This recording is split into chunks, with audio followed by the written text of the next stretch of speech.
एक बहुत पुरानी बात है। एक जादुई जंगल में एक नन्ही परी रहती थी, जिसका नाम था नूरी। वह बहुत ही दयालु और भोली थी।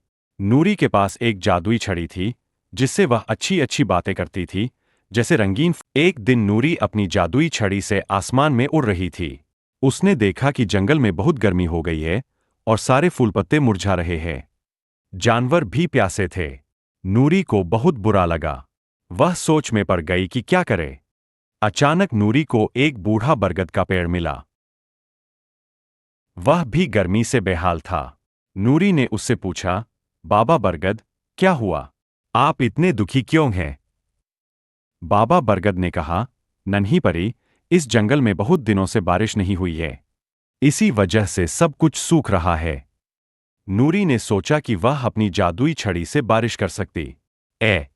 उसने अपनी छड़ी घुमाई और बोला, छड़ी, छड़ी, बारिश लाओ, लेकिन कुछ नहीं हुआ।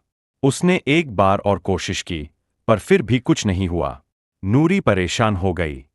तभी उसे एक चिड़िया मिली। चिड़िया ने नूरी को बताया कि उसकी जादुई छड़ी से केवल अच्छी और छोटी चीजें होती हैं, बारिश जैसी बड़ी चीजें नहीं। चिड़िया ने नूरी को बताया कि एक जादुई फव्वारा है जो बारिश को नियंत्रित करता है, लेकिन वह अब काम नहीं करता। नूरी ने हिम्मत नहीं हारी और फव्वारे की तलाश में निकल पड़ी। फव्वारे तक पहुंचने के लिए नूरी को एक अंधेरी गुफा पार करनी थी। गुफा में बहुत से डरावने जानवर थे, लेकिन नूरी डरी नहीं। उसने अपनी जादुई छड़ी से एक तेज रोशनी पैदा की और आगे बढ़ गई। गुफा के अंत में उसे जादुई फव्वारा मिला। फव्वारे के ऊपर एक बड़ी सी चट्टान गिर गई थी। नूरी ने अपनी जादुई छड़ी से चट्टान को हटाने की कोशिश की, लेकिन वह बहुत भारी थी। उसने हार मानने की बजाय मदद लेने का फैसला किया। वह जंगल में वापस आई और सभी जानवरों से मदद मांगी।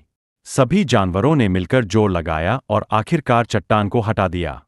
चट्टान हटते ही फव्वारा फिर से काम करने लगा। आसमान में काले बादल छा गए और बारिश शुरू हो गई। देखते ही देखते पूरा जंगल हरा भरा हो गया और सब लोग बहुत खुश हुए। नूरी ने सबको सिखाया कि किसी भी मुश्किल में अकेले काम करने की बजाय मिलकर काम करने से हर समस्या का समाधान मिल जाता है।